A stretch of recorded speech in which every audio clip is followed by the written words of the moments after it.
আমি তো মসজিদ কমিটিতে চাঁদা দিচ্ছি, এখন কি বলবেন? আমি তো রিহাবের মেম্বার, প্রতি বছর চাঁদা দিই, কি বলবেন? এটা অবৈধ বলবেন? আমি জাতীয় নির্বাহী কমিটির মেম্বার, আমার পার্টিকে একটা নির্ধারণ করা আছে চাঁদা দিতে হয় বছরে এই কয়টা টাকা, অল্প কয়টা টাকা, আপনি কি অবৈধ বলবেন? আপনি অবৈধ। কোনো কোনো সময় শ্রমিক এবং মালিকদের স্বার্থে তারা তারাই নির্ধারণ করে, মানে আমি বুঝাচ্ছি সমঝোতা করে তারা তাদের কল্যাণে কালেক্ট করে তাদের মতো ব্যয় করে, তাদের যে প্রক্রিয়া আছে সেটা তারা অনুসরণ করে। আর সেটা একটা কোনো জায়গায় এটাকে চাঁদাবাজি বলাটা কঠিন। চাঁদাবাজি আমি বলতেছি চাঁদাবাজি হচ্ছে সেইটি যেটি মানুষকে বাধ্য করে জোর করে নেওয়া হয়, তাদের নির্ধারিত প্রক্রিয়া না, কোনো অবৈধ শক্তি সেটা করতে চায়, সেটা করার কোনো সুযোগ নেই। সেটার করার আমাদের এই মন্ত্রণালয়ে থাকবে না, যে কোনো মূল্যে আমরা সেটা তার হতে দিব না, সেটা আমাদের অঙ্গীকার। কিন্তু যে চাঁদাটাকে কোনো সময় চাঁদাবাজি বলা হয়, সেটা অনেক সময় সমঝোতা তারা করে নিয়েছেন পরিবহন মালিকরা, তাদের অর্থ তারা এই হারে কালেক্ট করে তাদের এই কল্যাণে ব্যয় করবে, সেটা আমার জায়গা থেকে রহিত করাটা কোনো সুযোগ থাকে না। আমি সেটা মিন করতে চেয়েছি। আপনি দেখেননি না আমি মালিকদের বসছি, একটু শোনেন না প্লিজ। আপনি তো দেখেন না, এটা দেখার বিষয় না।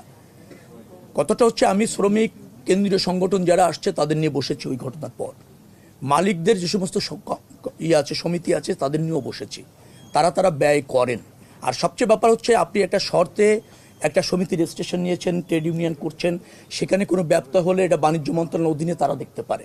চাঁদাবাজি নিশ্চয়ই একটা ফৌজদারি অপরাধ, সেটা যদি ঘটে অভিযোগ থাকলে আমাদের কাজটাকে সেটা হচ্ছে নিশ্চয়ই স্বরাষ্ট্র মন্ত্রণালয় দেখতে পারে, ফৌজদারি অপরাধ হিসেবে ব্যবস্থা নেবে।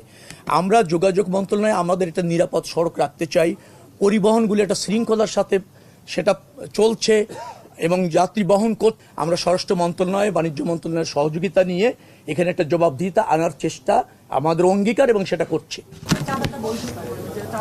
আপনাকে তাই মনে হলো চাঁদাটা বৈধ? বৈধ এখন ধরেন আমি তো মসজিদ কমিটিতে চাঁদা দিচ্ছি, এখন কি বলবেন? আমি তো রিহাবের মেম্বার, প্রতি বছর চাঁদা দিই, কি বলবেন? এটা অবৈধ বলবেন? আমি জাতীয় নির্বাহী কমিটির মেম্বার, আমার পার্টিকে একটা নির্ধারণ করা আছে চাঁদা দিতে হয় বছরে এই কয়টা টাকা, অল্প কয়টা টাকা, আপনি কি অবৈধ বলবেন? আপনি অবৈধ বলে বলতে পারেন, আমি তো আপনাকে জড়িত করতে পারবো না। আমরা বলতে পারি যে আমাদের ঢাকাতে যে ট্রাকগুলো ঢুকে কয়েকটা জায়গায় দাঁড়িয়ে যে টোকেন দিয়ে নেওয়া হয়, এটা আসলে আমি তো বলছি না, আমি বলছি ট্রাক মালিক সমিতি তাদের কল্যাণে যে টাকাটা নেয় তাদের মধ্যে মিটিং করে নির্ধারণ করে সেটা বৈধ। যারা পথে অবৈধভাবে নেবে সেটা তো অবৈধ। সেটা আপনারা মনোযোগী যদি করতে চান আমরা তৎপর আছি। স্পেসিফিকভাবে বলেন যে এই জায়গায় এটা ঘটছে, ডেফিনেটলি নেসেসারি অ্যাকশন নেওয়া হবে। না আমি বৈধ আর অবৈধ বলার কিছু না। আপনি কেন বৈধ আর অবৈধ জায়গায় যাচ্ছেন? বাস মালিকদের কাছে আপনি বলছেন যে নেওয়া হয় যারা রুট কোম্পানিগুলি চালায়।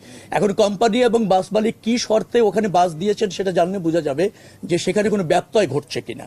এখন কোম্পানির সাথে যদি বাস মালিকদের ওইরকম সমঝোতা থাকে, তার বাসটি ওই রুটে চললে তিনি 100 টাকা দিবেন, আমি জানি না আছে কিনা, থাকলে তো আপনি অবৈধ বলতে পারছেন না, উনি অ্যাগ্রি করেছেন। আর যদি ওনার কাছে জোর করে নেওয়া হয়ে থাকে যেটা উনি অ্যাগ্রি করেন নাই, আমাদেরকে এত করেন, আমরা ব্যবস্থা নেব। অবশ্যই দেখবো, আপনি নজর এনেছেন, ডেফিনেটলি আমি এটা দেখবো।